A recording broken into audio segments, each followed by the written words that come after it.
He said he was too tired for sex.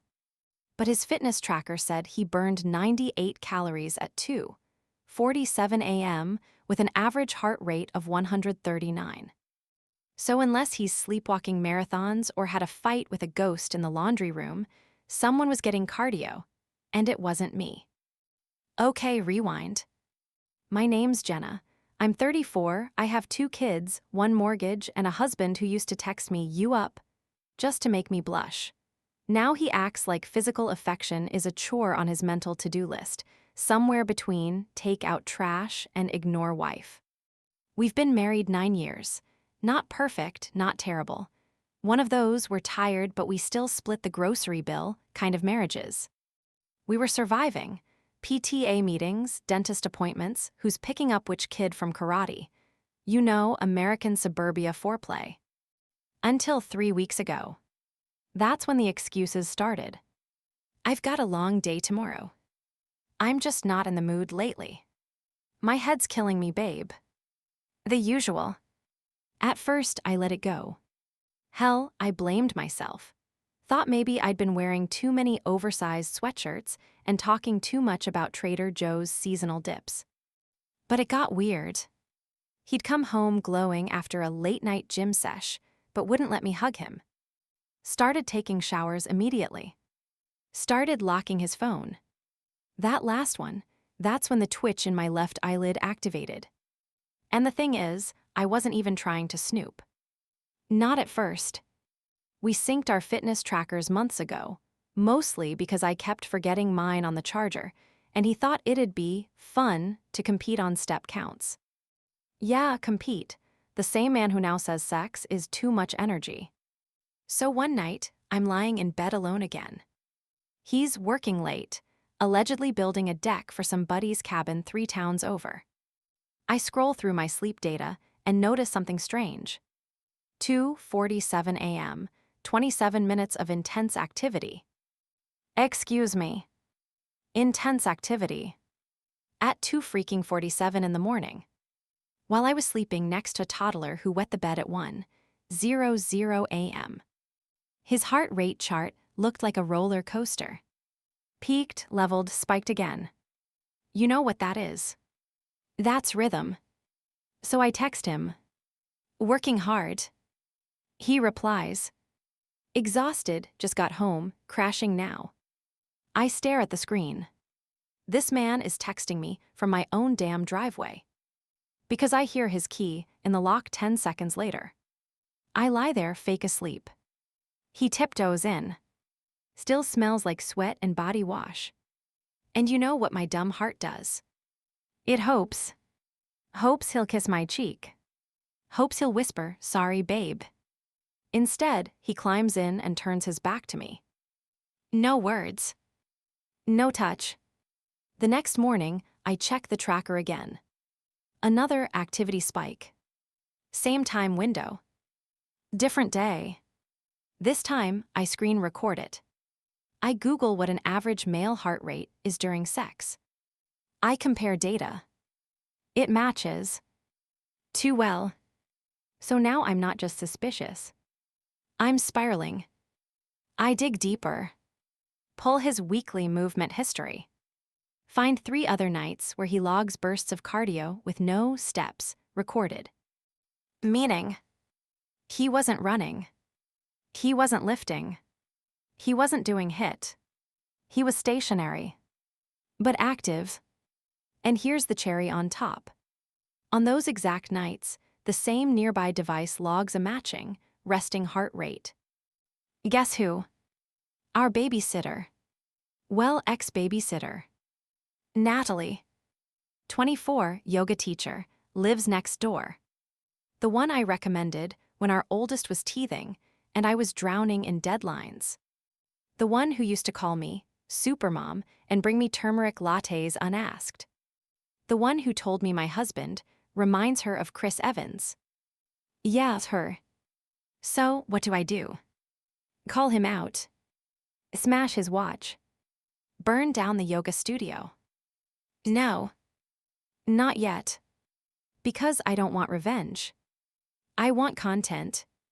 And what I did next. Let's just say, TikTok's about to learn what heart rate betrayal really looks like. So, what do you do when you realize your husband is getting his cardio from the girl next door? You make a slideshow. No, seriously, I made a full keynote presentation. Title slide, so apparently this is why he's too tired for me. Subtitle, a data-driven betrayal. And it had transitions, the dramatic zoom kind. But I'm getting ahead of myself. Let's talk about Natalie. The innocent girl who used to fold my toddler's laundry and call my banana bread healing. I thought she was sweet. I thought she was shy. I thought she was into chakras and composting, not my husband. You know when the pieces start clicking in? Like your brain, been playing Sudoku in the background, and suddenly it slams a solution on the table. That's what it felt like. Like the time she stayed late after babysitting because your husband offered to drive me home. The weird tension in the kitchen when I walked in on them both whispering. The new yoga mat in our hallway that wasn't mine. It wasn't just suspicion now. It was data. It was numbers. It was heart rate spikes at 2:47 a.m. So what did I do? I did what any emotionally unstable, betrayed wife with mild graphic design skills would do. I made a plan. A TikTok plan. I recorded the screen of his fitness tracker app, showing the activity logs. I overlaid it with a calm voice. When your husband says he's too tired for sex, but his heart rate says otherwise. I zoomed in on the timestamp. I added dramatic music. Then my favorite part, I made a meme out of it. Side by side. His resting face in bed at 9:00 p.m. His spiking heart rate at 2:47 a.m. Caption, guess it's just me who's exhausted, huh? But I didn't post it yet. Not until I got proof about her. So I did some recon. Which is a cute way of saying, I went full digital CIA. Natalie's Wi-Fi. Same name as her Insta handle. And guess who was tagged in a story at 2:51 a.m., captioned, can't sleep, full moon vibes with a boomerang of candlelight. Yep. Same night. Same time. Same apartment. Oh, and the best part. You could hear a man breathing in the background. Not talking, not laughing, just breathing. And I know my husband's breathing like I know my kid's cries. That was him. No doubt. I cropped the clip. Boosted the sound. Slowed it down. Matched the timestamps with his calorie burn. I had everything I needed. But I wasn't going to just confront him. I wanted the Oscar-worthy climax. And it came the following Saturday night. He said he was going to help his friend move. Cool. I acted chill, packed the kids off to grandma, told him I had me time planned. He left at 9:12 p.m. By 9:35, I saw his heart rate rise on the tracker. By 9:40, he stopped moving, but stayed active. Classic. I uploaded the final TikTok. Posted the data. Added a live reaction, clip of me sipping wine, watching the little green man run laps on the screen. The caption. Plot twist, I am watching your every move, literally. Hashtags. Heart rate gate too tired for me, Fitbit files, neighbor affair. Within an hour, it exploded. 100K views. Then 300K. Then DMs from strangers saying, girl, I'm tracking mine tonight. This is CSI, Suburbia. Wait, I think this happened to my sister too. And then, Natalie's husband saw it. Oh yeah. Because in all this, I forgot to mention Natalie wasn't single. Nope. She had a whole-ass husband. Quiet guy named Derek, who always offered to water our plants when we were out of town. And Derek, he didn't just see the TikTok. He shared it. With commentary. His post. When the girl you married is playing limber housewife for the guy next door, thanks for the heads up, at Mia's stories. Tagged me.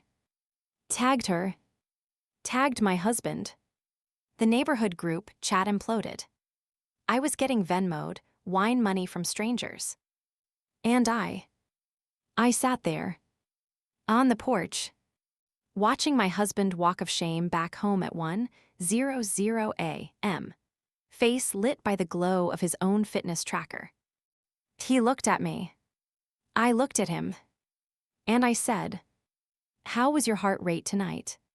So there he was, standing in our doorway like a raccoon caught raiding the fridge, keys in hand, sweat on his forehead, and a very confused expression that said, "Why is my cheating ass trending on TikTok?"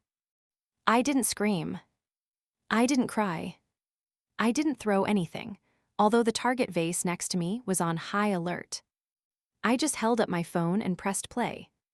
His voice, his actual voice, from Natalie's story echoed off the living room walls. Background moan. Heart rate spike.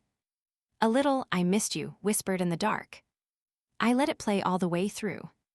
Then I hit the home screen, which, of course, was now flooded with notifications. Your video is now at 1.2 million views.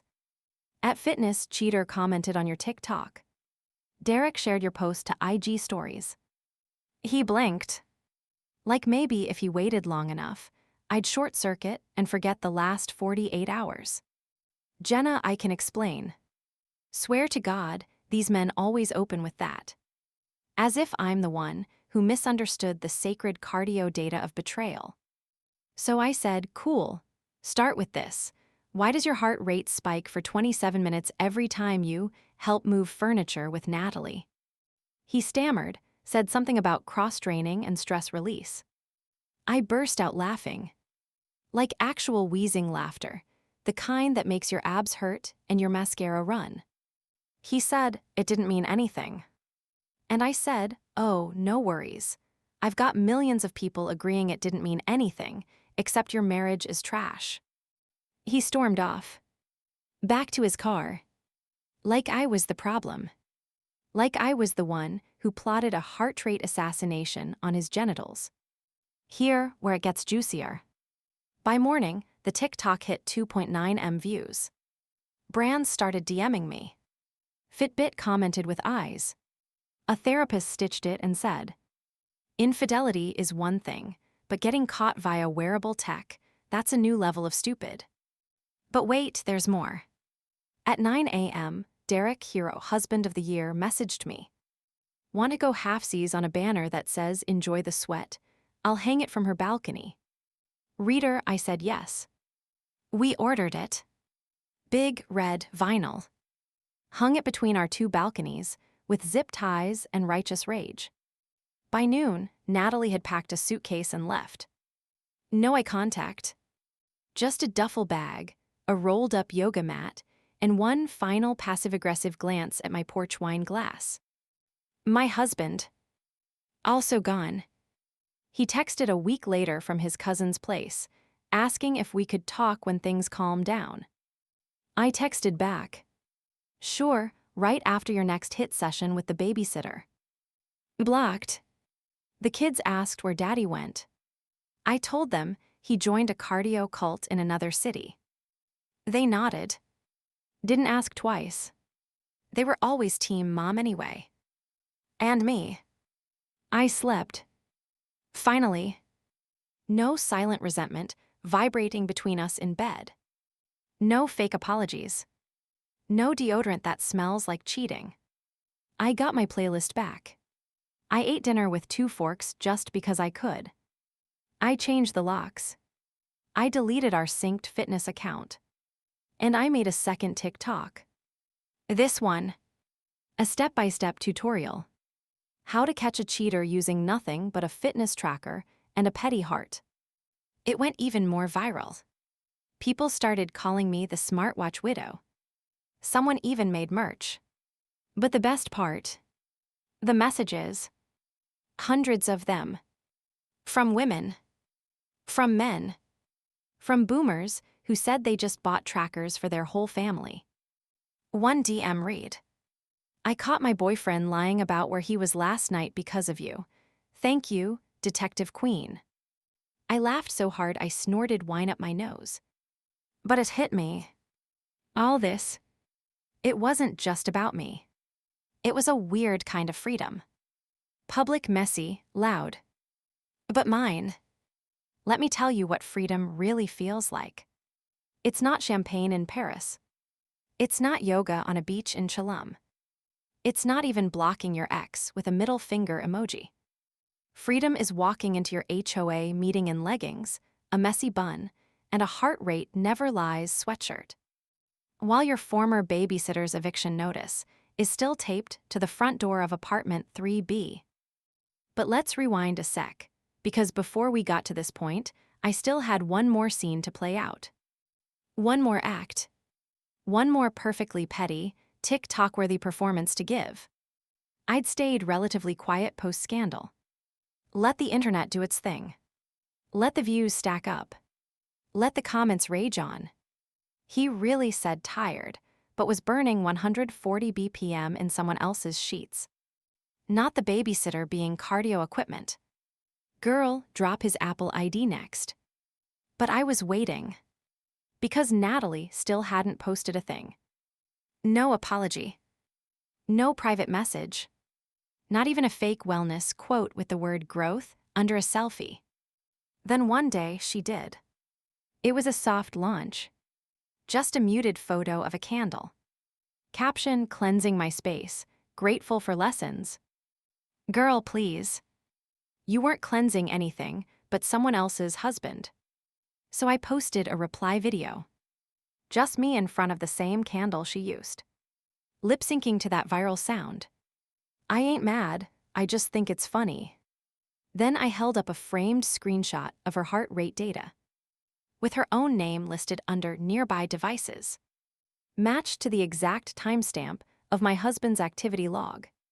Yep, I printed it. In color. The comments blew up. Again.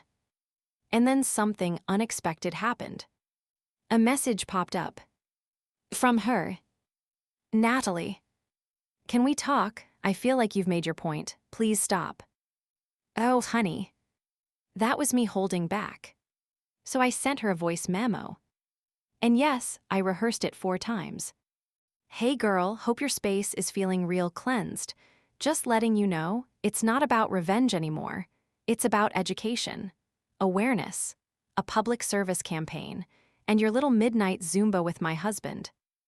It's the case study. I hit send. Blocked her. Sipped my wine. That weekend, I launched a live TikTok series. The Fitbit Files, Stories from the Betrayed. And baby, people showed up. One woman caught her fiancé sleepwalking into his ex's apartment. Another used her dog's GPS collar to find her girlfriend at someone else's house. It became a thing. CNN literally emailed me. They wanted a comment. I gave them a quote. Sometimes the truth doesn't come out in therapy. Sometimes it comes out in steps, distance, and BPM. Mic drop. Meanwhile, Derek. He moved out too. Left Natalie. Gave me the houseplant she bought him for their anniversary. Said it gave him the ick now. We had dinner once. Nothing romantic. Just pasta, eye rolls, and shared custody of our neighborhood's collective disappointment. But you know what we did do together. We hosted a block party. Theme. Full disclosure. I printed out mock fitness tracker charts. Labeled fake ones like average BPM while lying to your wife. Calories burned saying it didn't mean anything. Steps taken to your mistress's apartment. The guests howled. Even the HOA chair, who hated me, laughed into her sangria. And the banner. We hung it again. Bigger this time. Heart rate never lies. Pink, glittery, unignorable. Someone made it their phone wallpaper. I didn't just survive. I branded the betrayal. Turned it into a warning label. And my ex. He texted one more time. Do you think we could still be friends? I left him on read. Then I shared the screenshot. Caption: even his read receipts have higher integrity than he does. The comments ate it up. Someone said, "Can I Venmo you just for existing?" Yes. Yes, you can.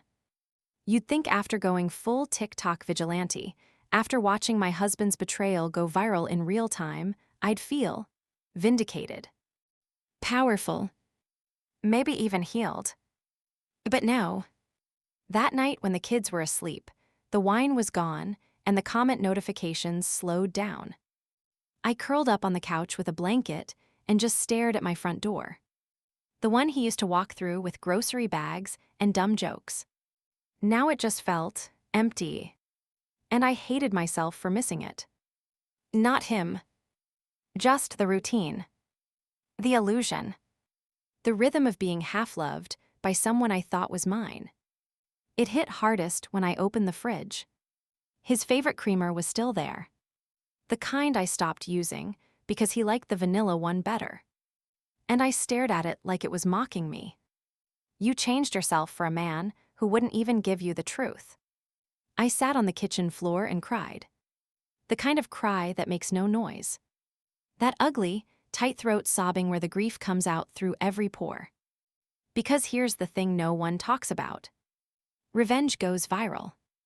Loneliness doesn't. I had millions of people calling me a queen. But none of them could fill the silence in my living room. I started checking his socials. I know. Stupid, self-harming, pathetic. But I needed to see that he was suffering too. Instead, radio silence. He'd wiped his profiles, deleted every tagged photo, unfollowed mutual friends. The man disappeared like a cockroach under kitchen lights. Meanwhile, I couldn't walk through Target without seeing Mom's whisper about me. Is that the Fitbit lady? God, I wish I had her nerve. It felt weird. Like I had become a character in someone else's drama. And yet, I still couldn't sleep. I reread his email. The one where he said he made a mistake, but still cared about me deeply. The one where he signed off with, "Maybe someday you'll understand how hard this was for me too." For him. The audacity of men to make their own consequences feel like tragedies. And still, some awful part of me kept replaying memories. The vacation where we danced on a hotel balcony at midnight. The stupid song he played every morning while shaving. The night he told me I was the best thing that ever happened to him. I started second-guessing myself. Was I too cold? Too distracted with the kids? Did I cause this? Was I just not enough? And then I remembered. I caught him with data. Not a hunch. Not paranoia. Data. He didn't just betray me. He gambled I'd never be smart enough to notice. He counted on my silence. He underestimated me so deeply it was almost surgical. And Natalie. That smug little candle-burning wellness fairy. She still hadn't publicly owned anything. Still posting vague, healing energy stories like she was the victim. I started typing a DM. Deleted it. Typed again. Deleted again. I wasn't going to give her the power of knowing she still lived rent-free in my mind. So instead, I logged into TikTok. But this time, I didn't post. I just watched. Watched other women share their own breakdowns, betrayals, quiet unravelings. One girl stitched my video and said, "I didn't know my pain could be real until I saw hers." And that hit me. Right there. In the spot between my ribs where shame used to live. Because this wasn't about him anymore. Or her. It was about reclaiming every piece of myself I'd handed away. Piece by piece. Lie by lie. Beat by beat. Like a heart rate stabilizing after trauma.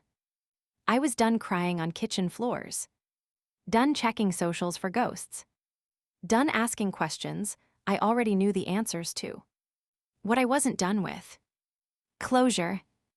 But not the tearful hand-holding, we both messed up kind. No. I wanted my moment. The one where the camera pans in and the crowd gasps. The kind where the villain finally realizes the heroine was playing chess the whole time. So I planned it. Quietly. Ruthlessly. No mascara tears, no rage texts. Just one very public, very live event. It started as a joke. A comment under my second viral video. Girl, go full TED Talk and expose the fitness betrayal genre. And something clicked. I reached out to a friend from college. She ran a mid-size influencer panel called Tech and Intimacy: How Devices Are Changing Relationships. I pitched her a topic. Data never lies, catching infidelity in a connected world. She said, wait, you're the one from the Fitbit TikTok. I said, guilty. She said, say less, you're the headliner. I wore all black. No frills. Just a blazer, jeans, red lipstick, and vengeance. The auditorium was half full, mostly women, a few guys who were either terrified or very, very curious. The stream. Packed. 10,000 people tuned in live. I walked on stage and said, raise your hand if you've ever been lied to. Now keep it raised if the person lying still swore it was just your imagination. Every hand stayed up. Even mine. I clicked the clicker. The projector lit up with the now infamous 2:47 a.m. heart rate chart. Then a clip of Natalie's candle story. Then the sync timestamps. And the audience lost it. Gasps, laughter, a full-on standing ovation when I said, this isn't a story about cheating. It's a story about underestimating the person you swore would never leave you. But I saved the best for last. I played a voicemail. Yes, a real one. From my husband. He didn't know I still had it. It was from 6 months ago, before the affair, when he forgot I was in the car and called me by accident while talking to a friend. And what did he say? Jenna, she's great with the kids, but she's comfortable, you know. I just miss feeling, wanted, desired. Audience reaction. Nuclear. One woman yelled, oh hell no. Another guy just muttered, we're trash, and sunk into his seat. I ended with, if you want to feel desired, don't gaslight the woman who sacrificed her body, her career, and her time for you. Desire her enough to show up, every day, not just when it's convenient. And then, mic drop. Standing ovation. Stream chat on fire. My inbox flooded.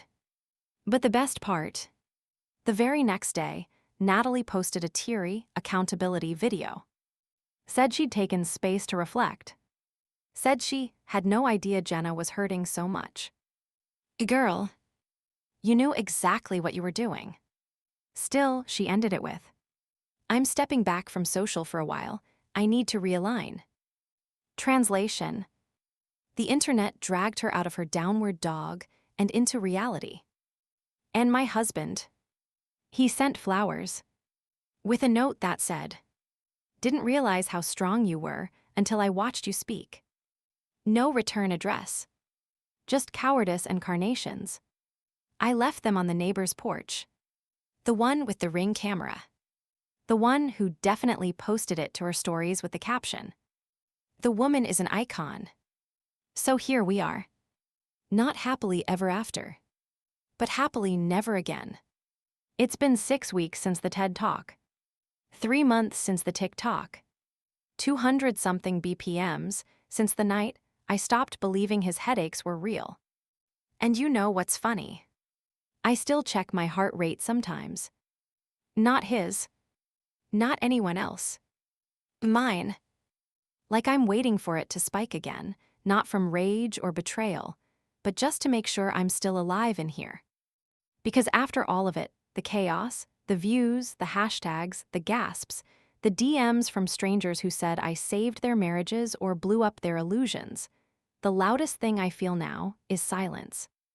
I thought revenge would feel like justice. But it's mostly just air. Clear, quiet air I have to breathe alone. Sometimes I sit in the driveway longer than I need to, engine off, just listening to nothing. I used to fill every space with music or podcasts, or that annoying news alert voice on Alexa. Now I let the silence stay. It doesn't judge me. It doesn't lie. It doesn't make promises it can't keep. I changed the sheets. Donated the mug he always used. Got rid of the sweatshirt I secretly slept in for comfort the first week after he left. But I still haven't touched the junk drawer. His receipts are in there. Some watch batteries. A keychain I bought him when we were 26 and stupid, and thought love was just enough. Spoiler, it's not. Sometimes I replay the sound of his voice on that voicemail. Not because I miss it, but because I want to remember how small it actually was. How fragile the pedestal was that I'd built with every excuse, every lie I swallowed just to keep the picture intact. I think back to that night in the kitchen. Me on the floor, holding a creamer bottle like it held the meaning of our marriage. If I could talk to her, the woman on that tile, broken and blinking at her own reflection on the fridge door, I'd tell her this. You weren't crazy. You weren't dramatic. You were too much. You were just finally awake. And that sucks. Because when the fantasy dies, it doesn't go quietly. It drags its nails down your spine and begs to be revived. Even when you know better. Now I'm not sure what comes next. I'm not rushing to be healed. I'm not journaling every day or affirming myself in the mirror like a TikTok therapist told me to. I'm just being. I drop my kids off at school and smile at the other moms who think I've got it all figured out. I come home to a quiet house and water the plants he never cared about. I play Exile by Taylor Swift way too often. And sometimes I cry in the laundry room just because it's the one place no one bothers me. And still, sometimes I think about him. Not because I want him back, but because I want to understand how someone can look you in the eyes for 9 years and lie with the same mouth they used to kiss your forehead goodnight. And I wonder if maybe the scariest part of all this isn't that he betrayed me. It's that I let him. That I made room for it. That I begged crumbs from a man who was full on someone else. But then I remember. I didn't burn down my life. I didn't cheat. I didn't lie. I told the truth. Out loud. On camera. In front of millions. And yeah, maybe that didn't fix anything. Maybe it just made the silence more echoey. But it was mine. My story. My voice. My choice to stop being the background character in my own damn marriage. And if I ever love again, God help him if he so much as glances at a heart monitor sideways. For now, it's just me. A woman who finally believes her own gut. Who learned that peace doesn't always look like happiness. Sometimes it just looks like freedom. And you know what? That's enough. For now. Maybe forever. Jenna. Subscribe to my Mia's Stories YouTube channel for raw, emotional stories and authentic insights that encourage healing, growth, and understanding. Don't forget to be part of a supportive space where stories inspire and lessons resonate. What do you think about this story? Let us know in the comments. Your opinion truly matters to us, and we're here for you.